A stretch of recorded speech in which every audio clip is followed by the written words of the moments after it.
Alas 6:37 ang oras po natin, dalawang sospek naman po sa iligal na droga arestado sa lalawigan ng Pangasinan. Para sa detalye ng police report na yan, kasama natin Idol Denise Brillante. 104.7 IFM Report.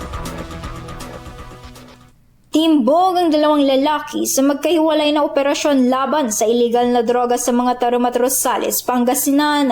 Sa mga tarom, huli ang isang 52 anyos na lalaking residente ng bayan sa isinagawang bypass operation noong Martes.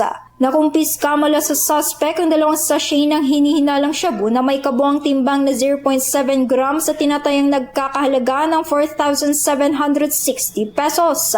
Bukod dito, nasamsam din ang perang ginamit bilang bypass money. Samantala, arestado rin sa bisa ng warrant of arrest ang isang 35 anyos na construction worker na tinukoy bilang top 1 most wanted person sa municipal level at top 6 naman sa provincial level sa bayan ng Rosales.